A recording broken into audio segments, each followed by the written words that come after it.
Video like जरूर कर लीजिए और ऐसे वीडियो लगातार फ्री में पाने के लिए चैनल को तुरंत सब्सक्राइब कर लीजिए और बेल आइकन को जरूर टैप कर लीजिए ताकि आगे भी सारे वीडियो आपको मिलते रहे। यूट्यूब में फॉलो करते हैं तो प्लीज ये वाला फ्री टेलीग्राम चैनल जरूर ज्वाइन कर लीजिएगा। सारे नोटिफिकेशन, सारे अपडेट यहीं पे आते हैं, ध्यान रखिए।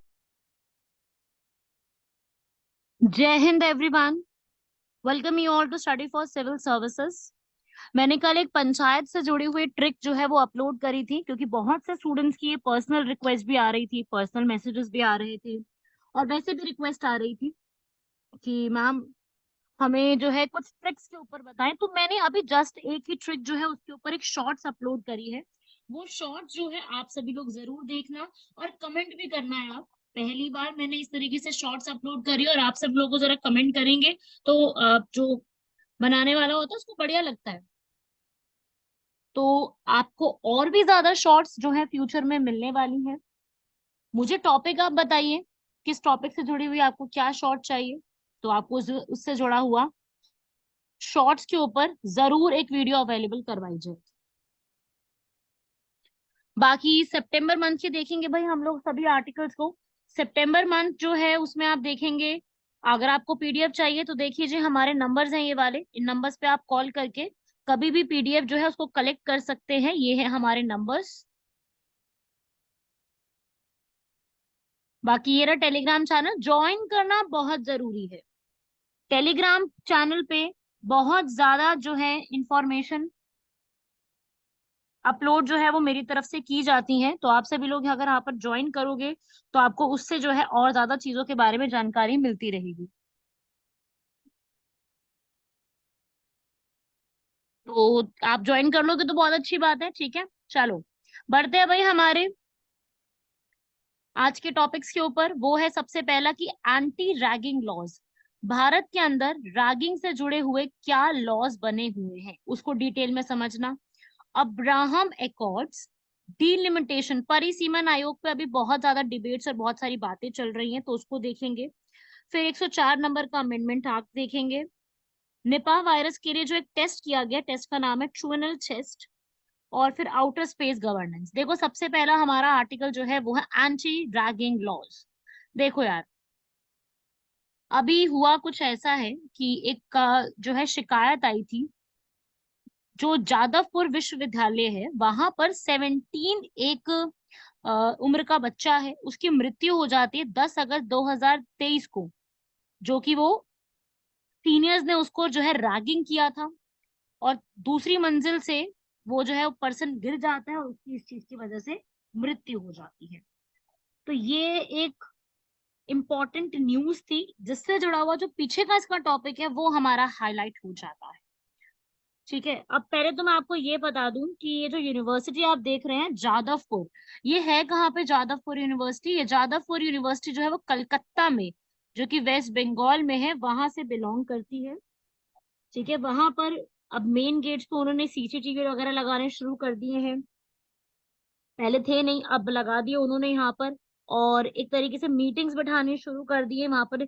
ये सेक्सुअल ह्यूमिलिटेशन हुई है जो फ्रेशर की, उसके ऊपर उन्होंने बहुत ज्यादा स्टार्ट करना। आप देख सकते हो कितनी कितनी कितनी गलत खबर है ये वाली। और यही बोला है कि भाई अब जो है इम्पोज करना शुरू कर देंगे कि वहां पर हम लोगों को एंट्री नहीं देंगे 10 बजे के बाद। तो छात्र की जो मौत से पहले उसके साथ यौन उत्पीड़न हुआ था उसके ऊपर ये पूरा खुलासा निकल के बाहर आया है। तो ये है जादवपुर यूनिवर्सिटी का केस। अब उस केस से जुड़ा हुआ इसी को हम क्या बोलते हैं, रैगिंग करना। तो रैगिंग जो है, एंटी रैगिंग जो है, यहाँ पर क्या चीज होती है उसको समझते हैं। असल में रैगिंग की डेफिनेशन हमारे पास थी नहीं, लेकिन जो हमारा सुप्रीम कोर्ट है, जो सबसे बड़ा कोर्ट है, जिसको हम एपेक्स कोर्ट भी कहते हैं, जो कि हमारे कॉन्स्टिट्यूशन के article number 214, sorry sorry sorry 124, 214 तो हाई कोर्ट का है, 124 से लेकर 147 तक लिखा हुआ है सुप्रीम कोर्ट के बारे में। तो वो जो हमारा सुप्रीम कोर्ट है, इन्होंने यहाँ पर इसकी डेफिनेशन दी हुई है। अब इसकी जो डेफिनेशन दी है वो विश्व जागृति केस आया था। कौन सा? विश्व जागृति केस कह लो या विश्व जागृति मिशन भी कह लो। ये असल में सुधांशु जी महाराज ने 1991 में विश्व जागृति मिशन के नाम से शुरू किया था। ठीक है, उस केस से निकल करके ये सारी जो बात है वो निकल के आई थी, विश्व जागृति मिशन के नाम से आया था ये। इन्होंने बोला भाई रैगिंग वो चीज होती है, जैसे आपको पता है, आप लोग भी, सब लोग कभी ना कभी कॉलेजेस गए हो, बहुत सारे बच्चे यूनिवर्सिटीज गए हैं, जो नहीं गए उनको भी पता होगा, जिन्होंने डिस्टेंस से अपनी एजुकेशन कंप्लीट करी है, फिर भी आप लोगों को इस बात में आइडिया होगा, है ना। तो बेसिकली क्या होता है कि रैगिंग का अर्थ होता है कि आप किसी को भी गलत तरीके से बोलना, जो सीनियर बच्चे अपने से जो अभी नई नई एडमिशन लिया है उनको ज्यादा दिखाना कि देखो अब हमारी धौस है ऐसी, ठीक है, हम आपके साथ ऐसा व्यवहार कर देंगे, हम आपको नहीं, आपको तो ये काम करना पड़ेगा, आपको तो खैर करके वो बोलते ही नहीं है, तुमको ये काम करना पड़ेगा, नहीं तुमको तो ऐसा दिखाना पड़ेगा। वो आपने देखी 3 इडियट्स मूवी? वो 3 इडियट्स वाली जो मूवी थी, उसमें स्टार्टिंग का सीन तो यही दिखाया था उन्होंने। तो वो एक टाइप ऑफ जो होती है ना, उसे हम कहते हैं रैगिंग करना, जबरदस्ती ऐसा काम कराना जो कि किसी पर्सन को गलत भी हो सकता है, क्योंकि बहुत सारे बच्चे वहां पर जो है कॉलेजेस में एडमिशन लेने के बाद हॉस्टल में रहते हैं। तो कॉलेजेस में पढ़ने के बाद जरूरी नहीं है वो बच्चे उस दिन के बाद से वो अपने घर ही जाएं, वो हॉस्टल में ही रहते हैं, वहां पे उनके साथ कॉन्टिन्यूसली रात को भी हॉस्टल रूम्स में वहां पे भी रैगिंग चल रही होती है। ठीक है, सो इसी चीज को हम क्या बोलते हैं, रैगिंग। सुप्रीम कोर्ट ने ये चीज के बारे में बताया, सुप्रीम कोर्ट ने ऐसा बोला है कि कभी भी कोई ऐसा बिहेवियर, जब आप पावर या अथॉरिटी दिखाने की कोशिश करते हो, जो सीनियर्स होते हैं वो फ्रेशर्स पे ऐसी चीज करने की कोशिश करते हैं। तो क्या भारत में कुछ ऐसा है कि आपको कोई एक रूल बता देते हैं, ठीक है, रूल आपके ऊपर कोई दे दे, तो अगर हम देखें इसमें कि रैगिंग को प्रिवेंट करने के लिए सुप्रीम कोर्ट के क्या प्रोविजन थे, तो सबसे पहले सुप्रीम कोर्ट ने एक टीम भी बनाई थी, जिसमें आर के राघवन के अंडर वो कंप्लीट थी, जिसने इस इशू को सॉल्व करने के लिए बनाया। फिर यूजीसी, यूजीसी क्या है भाई, जिसके अकॉर्डिंग यूनिवर्सिटीज भारत में चलती हैं। जैसे कि हमारे स्कूल्स का पूरा एफिलिएशन किसके अकॉर्डिंग होता है, सीबीएसई के अकॉर्डिंग होता है हर स्कूल, उसी तरीके से यूनिवर्सिटीज यूजीसी के अंडर होती है। उन्होंने भी बोला कि भाई जो यूजीसी भी जो कमिटी की गाइडलाइंस है उसको पूरा फॉलो अप करेगा। यूजीसी ने सारी चीजें बताई, और स्कूल्स में भी, सॉरी कॉलेजेस में, हायर एजुकेशन में एक पूरा, ये देखो आप पढ़ो इधर, फाइनेंशियल किस तरीके से इसको टैकल करना है उसके ऊपर एक रेगुलेशंस तैयार करें, रिकमेंडेशंस तैयार करें, सारी एक्टिविटीज में किस तरीके से बच्चों को इससे प्रिवेंट करना है। यूजीसी ने सारे एक तरीके से गाइडलाइंस तैयार करके हर एक यूनिवर्सिटी को पकड़ा दिया कि आपने इन गाइडलाइंस के तहत अपना काम देखना है। हमारे यहाँ पे लॉज भी चल रहे हैं, इसके अगेंस्ट आईपीसी में भी धारा लगा करके इसको रोका जाने की बात की गई है। केरला सरकार ने, आंध्र प्रदेश, असम, महाराष्ट्र, जहाँ पे अच्छी खासी नंबर ऑफ यूनिवर्सिटीज हैं, वहां पर ऑलरेडी रैगिंग के अगेंस्ट लॉज चल रही है। सो ये है एक एंटी रैगिंग प्रोविजन। तो फर्स्ट आपका जो पूरा आर्टिकल है ये एंटी रैगिंग बेस्ड है, जिसमें रैगिंग को प्रिवेंट करने के लिए गवर्नमेंट की तरफ से क्या क्या स्टेप्स होने चाहिए वो सब कुछ लिखा गया है कि गवर्नमेंट को, गवर्नमेंट, यूजीसी, मेन तो दो ही है ना, क्योंकि यूजीसी संभालती है, उसके अंडर आते हैं सारी यूनिवर्सिटीज। तो एंटी रैगिंग जो है एक हेल्पलाइन भी डाउनलोड हो रखी है, इसका फॉर्म भी है, पोस्टर्स भी बहुत होते हैं, और हर जगह पे इसके जुड़े हुए लॉज भी बने हुए हैं। तो फिर भी हो रही है, देख रहे हैं आप, फिर भी हो रही है। तो रैगिंग को प्रिवेंट करना बहुत जरूरी है, क्योंकि चीज ही ऐसी है ये। ठीक है, केरला की सरकार ने इसके ऊपर काफी स्ट्रिक्ट रूल्स बनाए हैं, मैं कहूंगी कि क्योंकि वहां पे हद से ज्यादा केसेस बढ़ रहे थे, तो सरकार ने काफी कोशिश करी इसके ऊपर।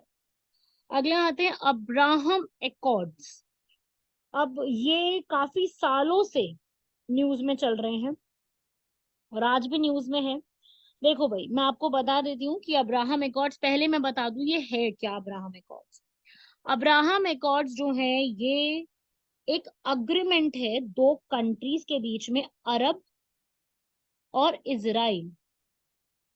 अरब और इजराइल के बीच में एक अग्रीमेंट है, इजराइल और यूएई के बीच में साइन किया, अरब का मतलब है यूएई के बीच में साइन किया गया था 15 सितंबर 2020 को। कहां पर? 15 सितंबर 2020 को ये साइन किया गया था। ठीक है,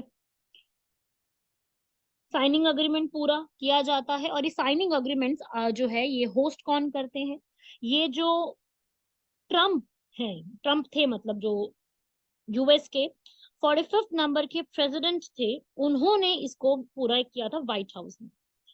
ठीक है, दोनों इसके अकॉर्डिंग यूएई और इजराइल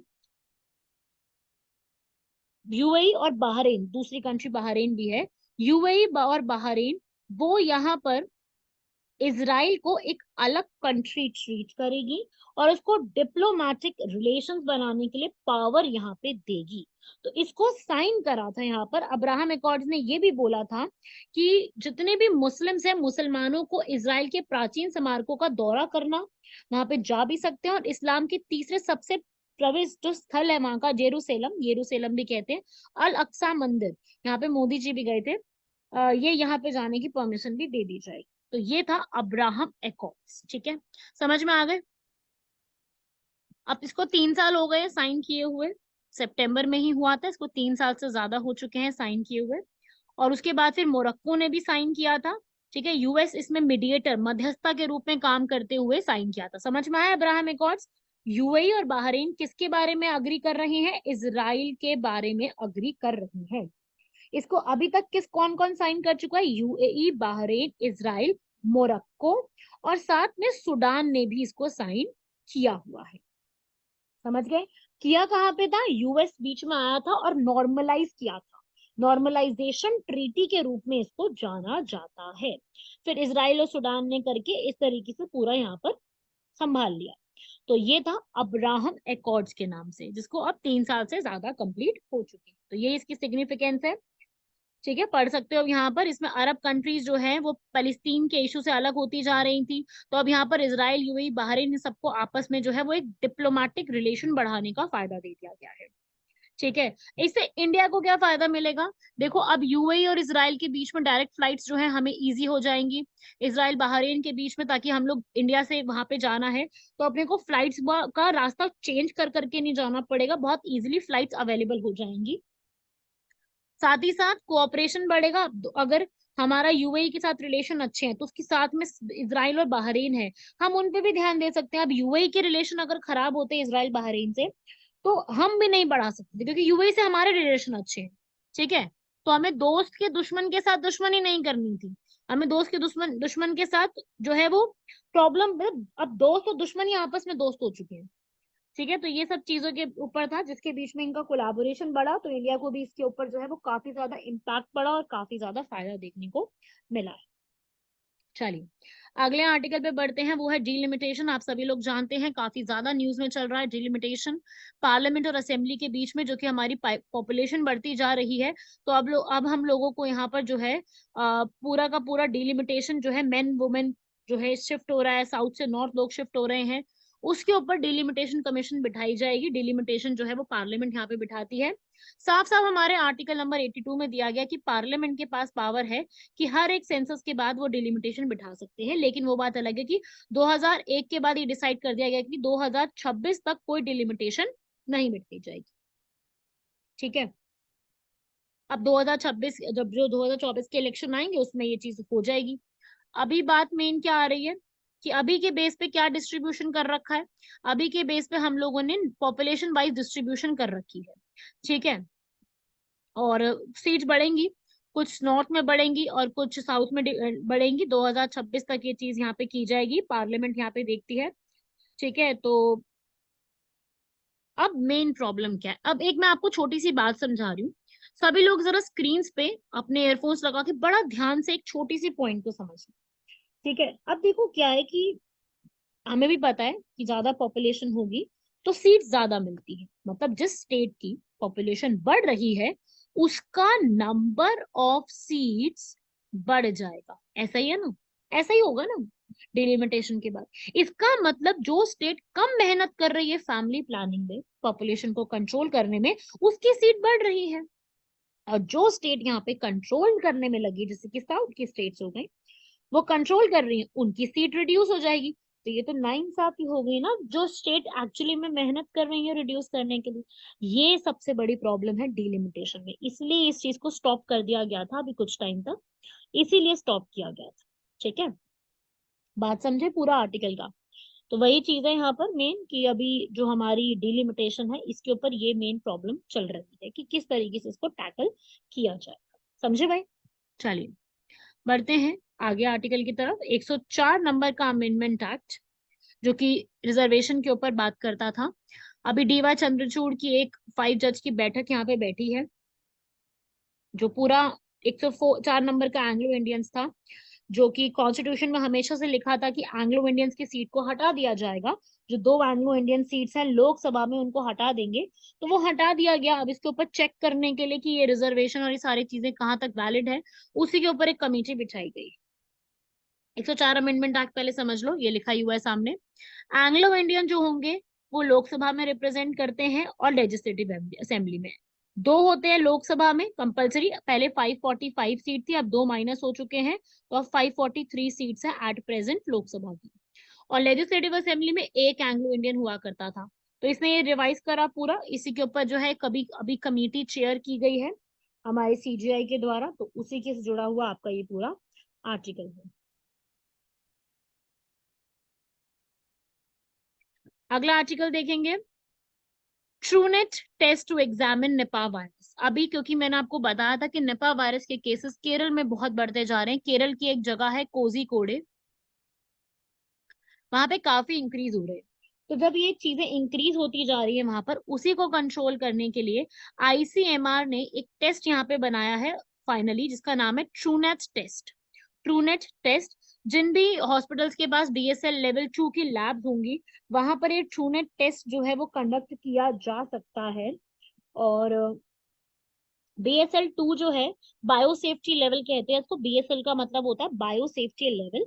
ये बीएसएल 2 मतलब होते हैं जहाँ पे अच्छे खासे जो भी इस एक इन्फेक्शन होते हैं, जो कम्युनिकेबल इन्फेक्शन होते हैं, उनको ट्रीट किया जाता है, वो देखा जाता है। तो वो सब चीजें वहां पे अवेलेबल होती हैं। उसी के लिए यहाँ पे एक टेस्ट आया। निपा वायरस मैंने आपको बताया था जूनोटिक है, जो कि एनिमल से ह्यूमन तक पहुंचता है। इवन पर्सन टू पर्सन भी कर सकता है अगर बहुत क्लोज कांटेक्ट होता है, क्योंकि अभी इसकी कोई वैक्सीन नहीं आई है। इसकी बहुत कंट्रोल करने की जरूरत है। अभी केरल की सरकार ने कुछ स्टेप्स भी लिए हैं इसको टैकल करने के लिए, वही कि अब इसके लिए जो भी पॉजिटिव पाए जाएंगे उनका एनआईवी वायरस करके उनको ट्रूनेट के ऊपर भेजा जाएगा, तिरुवनंतपुरम मेडिकल कॉलेज में भेजा जाएगा टेस्टिंग के लिए, और फिर सर्वेलेंस रखी जाएगी और पूरा चेक किया जाएगा। इसको अभी हाल फिलहाल में ट्रूनेट टेस्टिंग को डेवलप किया है गोवा की मोलबियो डायग्नोस्टिक्स ने। और ये बोला है उन्होंने एक टेस्ट जो है पॉलीमराइज चेन रिएक्शन पीसीआर के ऊपर बेस्ड है, जो कि इसको चेक कर सकता है, उन्होंने दावा किया है इसके ऊपर। ठीक है, तो इसमें पूरा इसको 21 डेज तक पर्सन को रखा जाएगा, उसके बाद चेक करने के बाद उसको और 21 दिनों तक रखा जाएगा। जैसे आपको याद है ना, कोविड के समय बहुत खराब सिचुएशन आई थी और ये सब झेला था, उसी प्रकार से यहाँ पे किया है। ठीक है, निपा वायरस बहुत न्यूज में चल रहा है, हाई चांस है क्वेश्चन बन सकता है, किसने डेवलप किया, इंपॉर्टेंट है, इसको प्रीलिम्स के लिए लिख लेना अपने नोट्स में। अगला आता है भाई आउटर स्पेस गवर्नेंस, क्योंकि आप सभी को पता है कि बहुत सारी कंट्रीज बाहर की तरफ जा रही हैं, आउटर स्पेस में पहुंच रही हैं। तो आउटर स्पेस में वही चीज है, क्या इससे जुड़ा हुआ कोई रेगुलेशन और रूल्स बनेंगे कभी या नहीं बनेंगे? क्या यहाँ पे देखा जाएगा कि भाई अर्थ के बाहर के एरिया को कितना आप इस्तेमाल कर सकते हो, कौन सी कंट्री कितना कर सकती है? इंडिया ने किया, अभी जापान ने भी अपना मून स्नाइपर करके जो है एक मिशन को लॉन्च करा, रशिया ने भी करा, वो सक्सेसफुल नहीं हुआ। तो इस तरीके से है। तो बेसिकली अभी एक एंटार्क्टिक ट्रीटी हुई थी 1959 में 12 कंट्रीज की, कि हम लोग जो है एंटार्क्टिक कॉन्टिनेंट को कितना इस्तेमाल कर सकते हैं साइंटिफिक स्टडी के लिए, उसके ऊपर डिस्कशन किया गया था, जिसमें Argentina, Australia, Belgium, Chile, France, Japan, New Zealand, Norway, South Africa, USSR, UK, US, ये सब गए थे। इन सब कंट्रीज के साथ 1961 में ये जुड़े, 54 इसके अंदर पार्टीज थी साइंटिफिक रिसर्च करने के लिए। इंडिया का भी वहां पे साइंटिफिक स्टेशन है, जैसे कि एक इंडिया का स्टेशन था वहां पर दक्षिण गंगोत्री। अब तो ये डिकमीशन हो गया है, लेकिन अभी फिर भी दो हैं वहां पर, एक तो है भारती और एक है मैत्री। ये दो रिसर्च स्टेशन हमारे एंटार्क्टिका रीजन में ऑलरेडी है। आर्कटिक रीजन में केवल एक ही है, और वो है हिमाद्री। ठीक है, तो ये भी याद रखिएगा। तो वही स्टडी थी कि किस तरीके से हम कौन सा आउटर स्पेस को इस्तेमाल कर सकते हैं।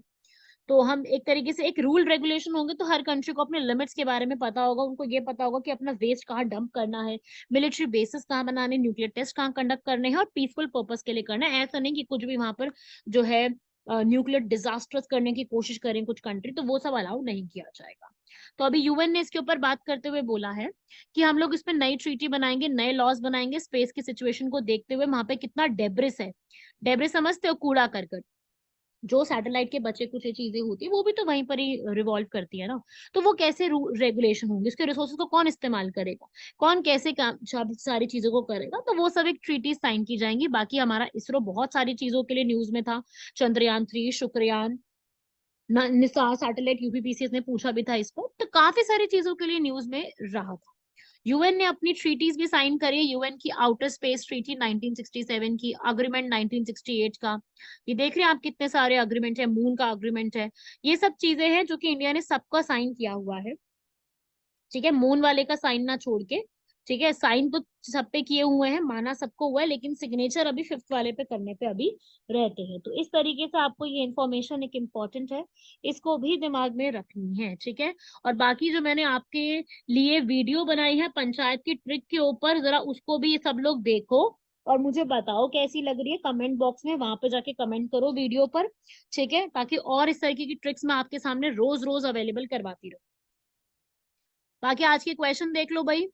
एनएमसी से जुड़े हुए प्रैक्टिशनर्स के ऊपर है कि अगर कोई भी प्रैक्टिशनर है वो एनएमसी रजिस्टर्ड होता है, एनएमसी रजिस्टर्ड अगर वो होगा इंडिया में मेडिकल कॉलेजेस में, तो क्या होता है कि भाई एक रिक्वायरमेंट होती है एमबीबीएस जैसी, एक इंडियन मेडिकल रजिस्टर के थ्रू ये एनएमसी पंजीकृत कराया जाता है।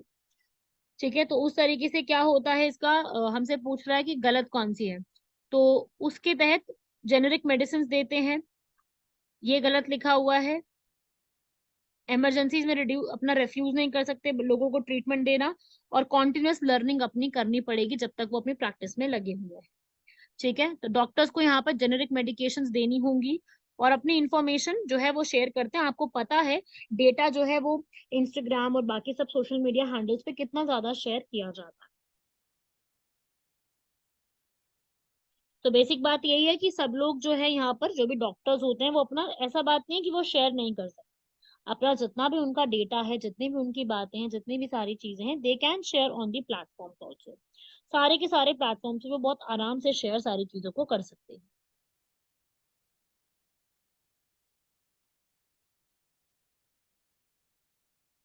ठीक है, तो वही बात है ये जो आपको मैं यहाँ पर समझाना चाह रही हूँ। ठीक है ना, चलो आगे पढ़ लेना इसको एक बार, ये आपके सामने है कि वो अपना कभी भी उनको रिफ्यूज नहीं कर सकते कि भाई उनको ये चीज नहीं करनी है। रेफ्यूजल अलाउड नहीं है, रेफ्यूज नहीं कर सकते वो किसी भी एक पर्टिकुलर चीज को कि भाई हम इमरजेंसी में ट्रीटमेंट नहीं देने वाले कुछ भी। ठीक है, लास्ट आता है ग्राफीन औरोरा प्रोग्राम जो कि स्टार्ट किया गया था। अच्छा, ये सब प्रोग्राम शायद आप में से बहुत से बच्चों ने नहीं सुना होगा। आप सभी लोग नोट्स इसके बनाओ और लिखो इसको कि ये जो प्रोग्राम है ग्राफीन औरोरा वो क्या है। अगस्त में आया था ये, हमारे जो इलेक्ट्रॉनिक्स मिनिस्ट्री के हैं उन्होंने इसको स्टार्ट किया था, कुमार शर्मा नाम था उनका, उन्होंने इसको स्टार्ट किया था। उन्होंने असल में ये सतंग मणिपुर में नहीं किया था, ये कोची केरल में किया था उन्होंने।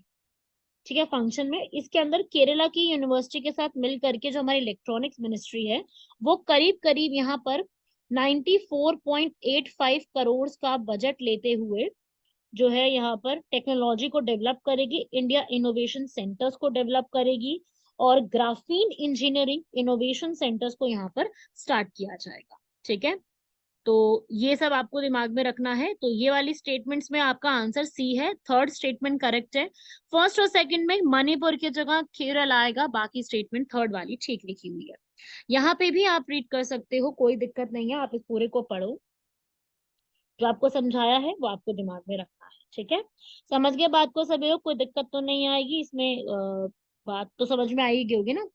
चलो, अगला आता है भाई, बहुत इंपॉर्टेंट है यूपी पीसीएस के पॉइंट ऑफ व्यू से, बीपीएससी के पॉइंट ऑफ व्यू से, कि भाई जो वुमेन का कंट्रीब्यूशन आपको बताना है फ्रीडम स्ट्रगल में। इसमें आप सरोजनी नायडू, सुचेता कृपलानी, एनी बेसेंट, कमला चौधरी, बेगम आइजाज रसूल, उषा मेहता, हंसा मेहता, अरुणा आसिफ अली, इन सारी फीमेल्स के नाम यहाँ पे जिक्र करेंगे और बताएंगे। ठीक है, ये मैंने कुछ कुछ इंपॉर्टेंट बताए हैं, आप इसमें और भी जोड़ सकते हैं।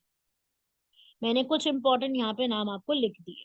तो बेसिकली आपको इस तरीके से सारी की सारी पॉइंट्स को दिमाग में रखना है। और इसमें क्या क्या चीजें जुड़ सकती हैं वो भी दिमाग में रखते हुए चलनी है। ठीक है, कंप्लीट कीजिएगा यहाँ तक सारे अपने कॉन्सेप्ट्स को। मिलते हैं आप सभी लोगों से नेक्स्ट लेक्चर में, तब तक के लिए धन्यवाद, शुक्रिया, जय हिंद। वीडियो को प्यार देते रहिए, मिलते हैं आप सबसे अगले लेक्चर में।